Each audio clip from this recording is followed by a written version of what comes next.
আসসালামু আলাইকুম। বাংলা সংবাদে আপনাদের সকলকে স্বাগতম। সর্বপ্রথম জানিয়ে দিচ্ছি সংবাদের শিরোনাম, এরপর বিস্তারিত।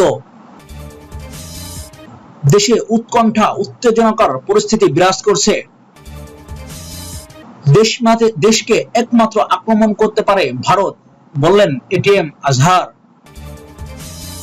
গণতন্ত্র পুনরুদ্ধার করতে নির্বাচিত সরকারের বিকল্প নেই, জানালেন ডক্টর মোশাররফ।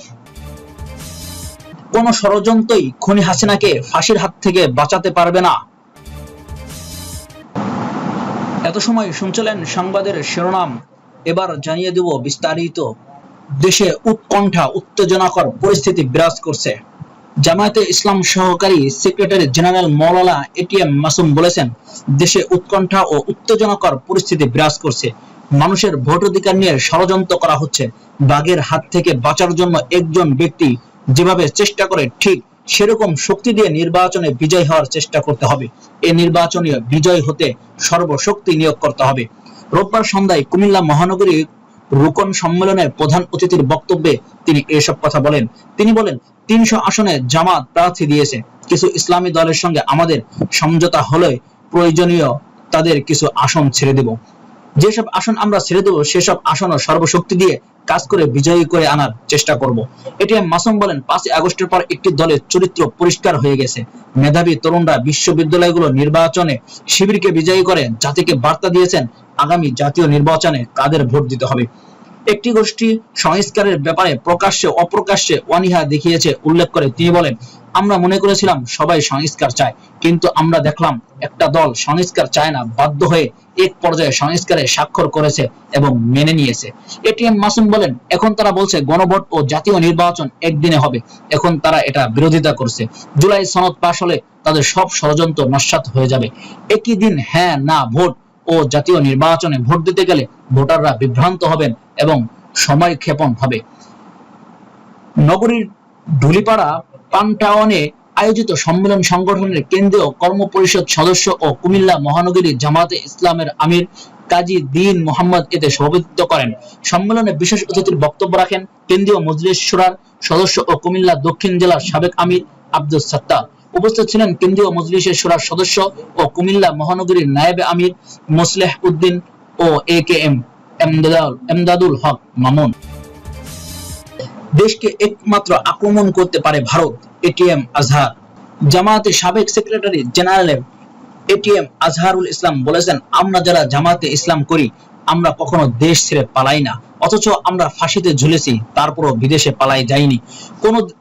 কোন দেশে তারা আশ্রয় নিয়েছে, সেই দেশটি হলো ভারত।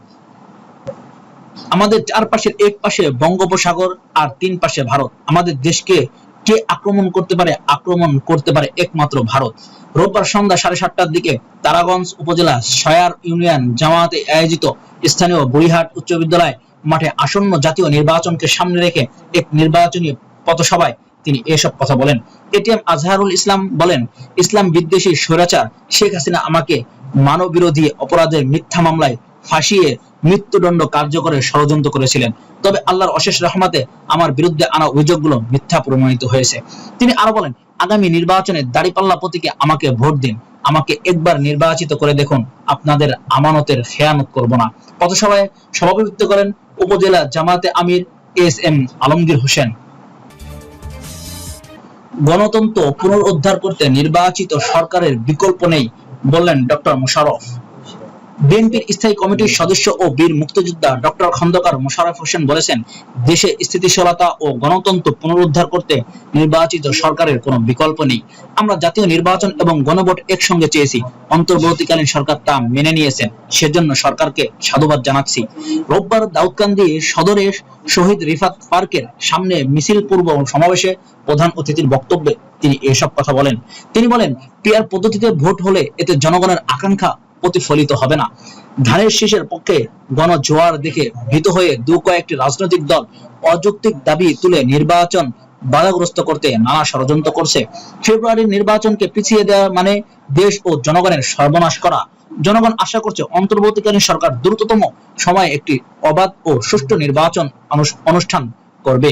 খন্দকার মোশাররফ হোসেন বলেন, মানুষ গত 15 বছর ভোট দিতে পারেনি, আগামী নির্বাচনে ভোট দিতে উন্মুখ হয়ে আছে। তারা ভোট দিয়ে পছন্দসই একটি দেশপ্রেমিক গণতান্ত্রিক সরকারকে ক্ষমতায় অধিষ্ঠিত করবে। দৃঢ়তার সঙ্গে তিনি বলেন, ইনশাআল্লাহ আগামী ফেব্রুয়ারিতে জাতীয় নির্বাচন অনুষ্ঠিত হবে, এতে সন্দেহের কোনো কারণ নেই। নির্বাচন ঠেকানোর সাধ্য কারণ নেই। তিনি বলেন, জুলাই আন্দোলন নিয়ে বিএনপির অবদানকে খাটো করে দেখার কোনো সুযোগ নেই। আমাদের ভারপ্রাপ্ত চেয়ারম্যান তারেক রহমান অনেক আগেই ফ্যাসিস্ট হাসিনা সরকারের পতনের 1 দফা দাবি এবং রাষ্ট্র কাঠামো মেরামতের 31 দফা সংস্কার কর্মসূচি ঘোষণা করেছেন, যা ইতিমধ্যে দেশের মানুষ সদরে গ্রহণ করেছেন। তারেক রহমান ছাত্র জনতার বৈষম্য বিরোধী আন্দোলন ও সরকার পতনের 1 দফা দাবির আন্দোলন কর্মসূচির প্রতি অকুণ্ঠ সমর্থন দিয়েছেন এবং তার নির্দেশেই বিএনপির নেতাকর্মীরা যোগ দিয়েছেন।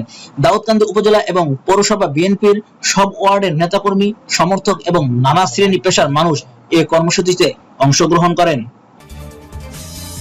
কোন ষড়যন্ত্রই খুনি হাসিনাকে ফাঁসির হাত থেকে বাঁচাতে পারবে না। গণ অধিকার পরিষদের সহ সভাপতি ও ঢাকা 5 আসনের সংসদ সদস্য প্রার্থী সৈয়দ ইব্রাহিম রওনক আজ রোববার ডেমরা এলাকায় গণসংযোগ করেন। সন্ধ্যার পর স্টাফ কোয়ার্টার এলাকায় দলের নেতাকর্মীদের নিয়ে তিনি গণসংযোগ করেন।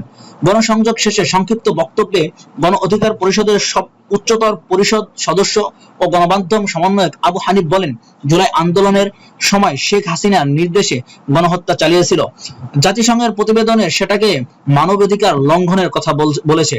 সেখানে উল্লেখ করা হয় 1400 এর বেশি ছাত্র জনতাকে হত্যা করা হয়। তিনি বলেন, আগামীকাল সোমবার মানববিরোধী অপরাধের 5টি অভিযোগের রায় হবে শেখ হাসিনা সহ 3 আসামির। জুলাই আন্দোলনের গণহত্যার নির্দেশনাটা ছিল খুনি হাসিনা। আমরা আশা করি আগামীকাল খুনি হাসিনা সহ অন্য আসামিদের সর্বোচ্চ শাস্তি হবে।